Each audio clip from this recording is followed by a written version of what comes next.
Hi class, so we are down to the fourth part of the brain, the cerebellum. Cerebellum actually is Latin. It means small brain. So next to the cerebrum, it's the second largest part of our brain. And functionally, they are always describing it as the reflex or unconscious center for muscular coordination, fine motor skills, and balance. What does muscular coordination even mean?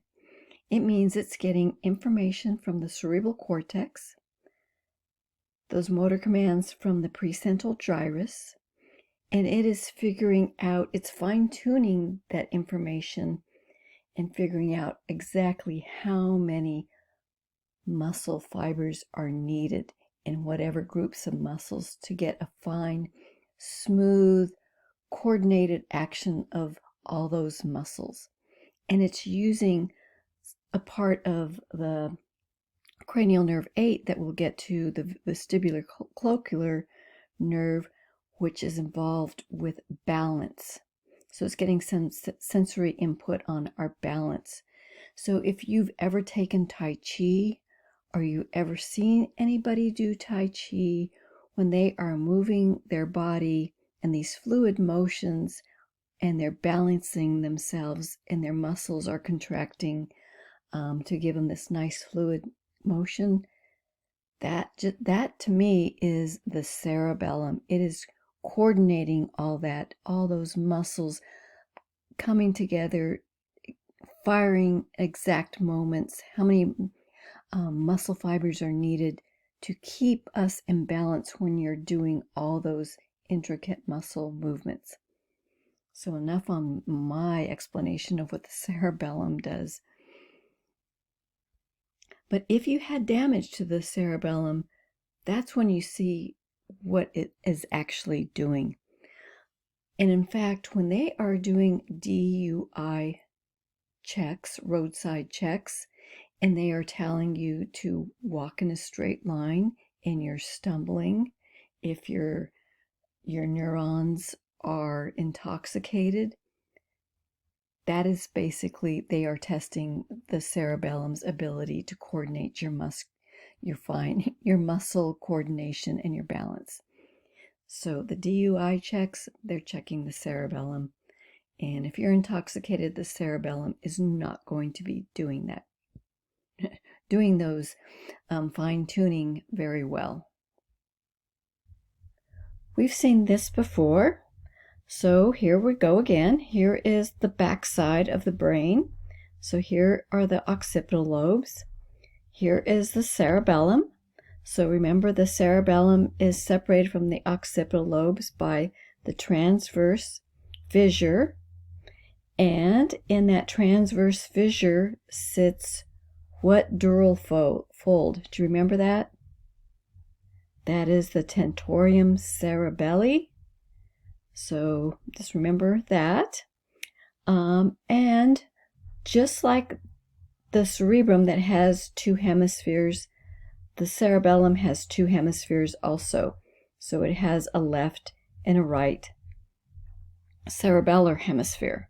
And they are connected to each other, these hemispheres, by a structure called the vermis.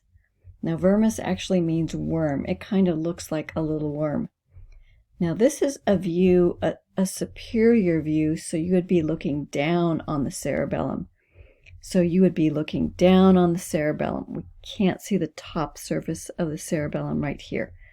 But here's where it would be cupping the pons and the medulla right here. So part of the brainstem would be right in through here. And here's the vermis, easy to see. So let me just show you this, go back and show you. So here's the cerebellum, and remember, this is the pons and the medulla. So the cerebellum is just posterior to the pons and the medulla. And that's what I'm trying to show you right here. So the pons and the medulla will be right here. Easy to see that vermis. That's one of the structures you need to know. Now, this is the posterior cranial fossa. This is where the cerebellum is going to be sitting. So the cerebellum will be, this is the footprint of where the cerebellum is. It's actually right next to the foramen magnum. And what is in the foramen magnum? So remember, we have a transition from the medulla to the spinal cord is happening at that foramen magnum. So we have this guy, the medulla, going into the spinal cord, but it's the medulla that is sitting right next to the cerebellum. So what would happen if you had a mass lesion, some kind of tumor that was pushing down on the brain? We talked about this already once before. So if you had any kind of tumor that was growing and putting pressure on the brain, if you had an epidural bleed, a subdural bleed, a subarachnoid bleed, any kind of blood that was pushing down on the brain, and we said the brain would go through here, what's going to go through first is this part of the cerebellum. Now, when this part goes through, it is going to be pushing, compressing the medulla. And what is important about the medulla? What does it have? It has vital nuclei. Those vital nuclei are controlling vital functions, such as breathing. So if you have a herniation, meaning a herniation means to go through an abnormal opening.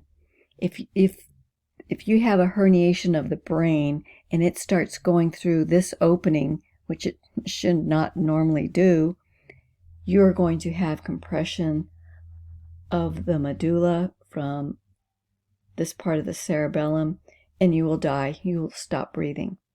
So clinically, that is real important.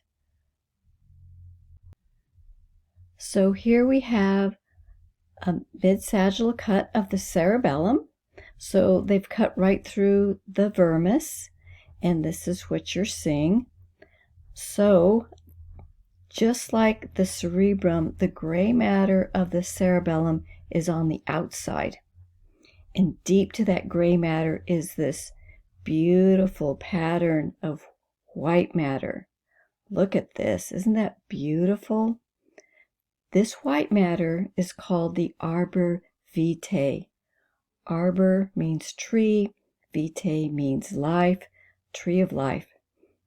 This is beautiful, beautiful pattern. I just love that. Anyway, here is the fourth ventricle. Remember the fourth ventricle? If we go up, here is the cerebral aqueduct. We are now in the midbrain, right? Do you remember this bump down here?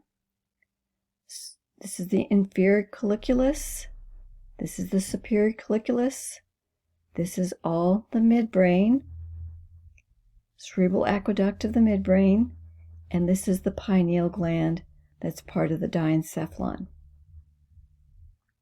So I think that's all I wanted to show you on this slide.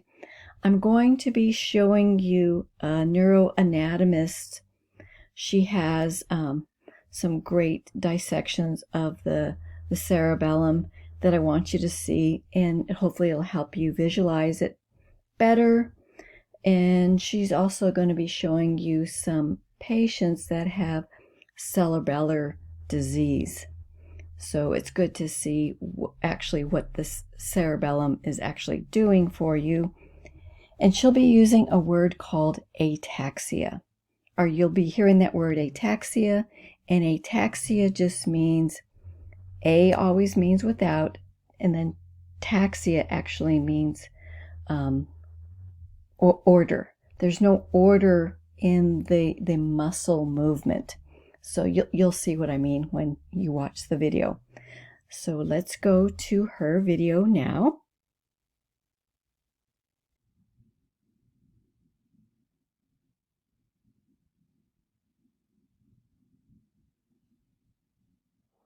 Motor control of the body is based in three general regions of the central nervous system. There is the motor cortex and premotor areas, which have been studied.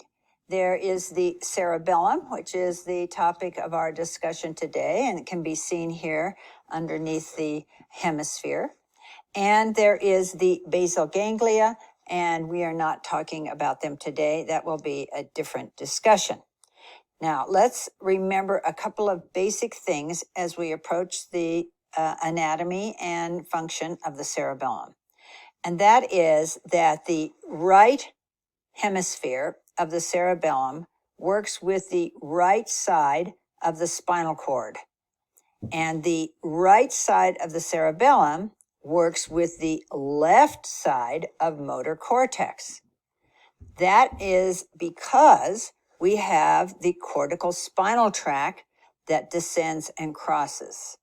Let me show you this diagram to remind you that neurons called upper motor neurons originating in the cortex descend all the way to the spinomedullary junction, where they cross and terminate on lower motor neurons in the spinal cord or brainstem. Thus, we have to have the cerebellum working in conjunction with the opposite cerebral hemisphere. Now, there are two types of problems that we have with cerebellum if we want to simplify it. We have problems with fine coordinated movements, which is this circuit here between cortex and hemisphere of the cerebellum. And we have problems that originate in the cerebellum and are pronounced on the same side of the spinal cord, and those have to do with posture and with gait. And of course, we also have some connections from the vestibular nerve that go to the cerebellum that have to do with control of eye movements. So let's look in more detail at the connections and the anatomy and the function of the cerebellum. I have here a left hemisphere, and it has the cerebellum and brainstem attached. So this mid-sagittal brain easily demonstrates the ventricular system. And you'll note that the cerebellum basically makes the roof over the fourth ventricle, which extends from the medulla up here to the rostral pons. And then we have the aqueduct with the midbrain, and finally we have the thalamus. So here we have the cut surface of the cerebellum, and we call this surface the vermis. It means worm. It looks more like branches on a tree. And another name for this surface is the arbor vitae, or the tree of life. Now you'll notice if we get close and examine this, we can see little bulges and dips, and those correspond for the cerebellum to the gyri and sulci of the brain. There's a very nice folded pattern, a very regular histology all through the cortex, but we're not going to discuss that in detail. We want just to look at the gross features. So I've taken a cerebellum and put it into this skull here, just so you can see the relationship. You'll notice that it is sitting in the posterior fossa, and lying on top of this would ordinarily be the tentorium, separating the cerebellum from the occipital lobe of the cortex. And you look down in here, and you can look through and into the foramen magnum. Now I'm going to remove the cerebellum, and I want you to look on the inferior surface as I twist it like this. And this area here is called the tonsil, kind of like the tonsils in the back of your throat. The cerebellar tonsils sit right there on the edge of the foramen magnum. You can sometimes see a bit of a groove. Here we have our cerebellum now and the superior surface, but I've tricked you. I've substituted a different cerebellum because this one has the brainstem on it, and you can see the midbrain. And this region in the midline here is the vermis. And now I'm going to tip it up so you can see the inferior surface. And hopefully, I'm going to roll it over so it's a little more obvious. And I want you to now see the two tonsils on either side. You can see a groove almost where they sit on the edge of the foramen magnum. And in this normal specimen, of course, we don't have them bulging like they might be, but try to imagine if this is the medulla that I'm pressing on, and the tonsils were compressing the medulla and the cardiovascular and respiratory centers, this would be a very critical situation. This woman has a form of hereditary ataxia that involves her cerebellum, and you're going to see several features of cerebellar disease that involve her upper limb. She has trouble measuring distance to put the cap on the pen. That's called dysmetria. She has difficulty with rapid alternating movements. When she approaches the accomplishment of a task like touching an object, she has a tremor that gets worse the closer she gets to the target. That's called intention tremor. And these are features of hemispheric disease. Let's look at her. Pen on, the cap on the pen.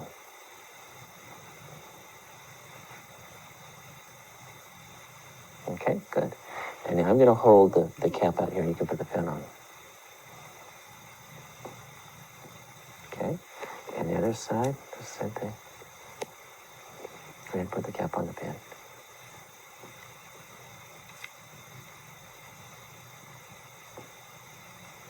Good. And now just go from the tip of your nose to the tip of the pen back and forth. And I'm going to move the pen, okay?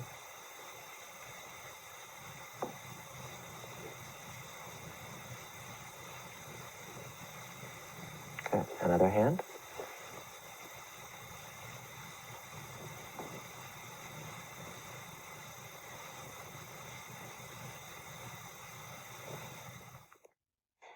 This is the same patient, and one of the difficulties they have is rapidly executing voluntary movements.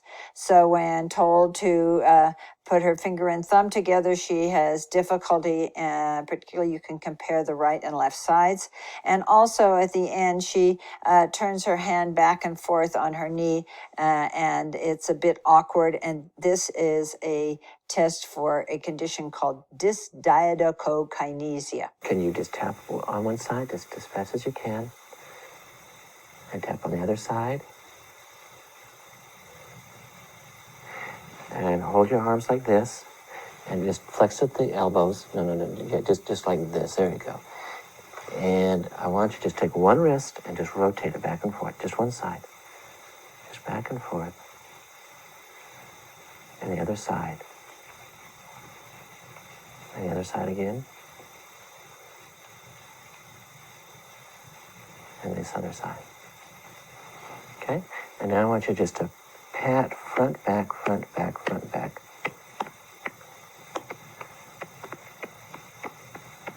And the other side.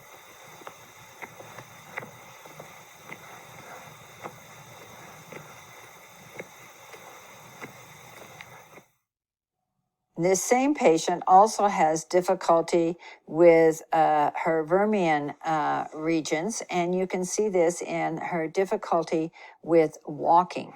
So she has an ataxia of gait.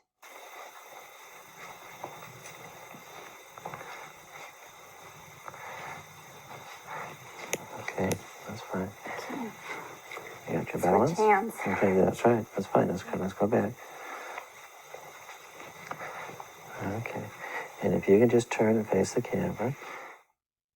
So negative Romberg, intact sensation, and no loss of strength are typical of cerebellar disease. This young man is doing the heel-to-toe tandem gait, as it's called, and you can see that he has difficulty walking in a straight line, and this is because his vermian regions and anterior lobe regions have been affected by his disease. One foot right in front of the other, like this. Okay, ready? Good, okay. Doing good.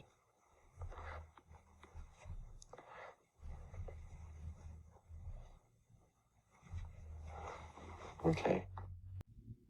So hopefully you guys got something out of that in watching how important our cerebellum is. One thing I do want to point out that she mentioned, with cerebellar disease, there is no loss of muscle strength at all, and there is no loss of sensation. There is just loss of that muscle coordination that we were talking about. So hopefully you enjoyed the brain and the wonders of that 3-pound organ in your cranial cavity. Now it's on to the autonomic nervous system.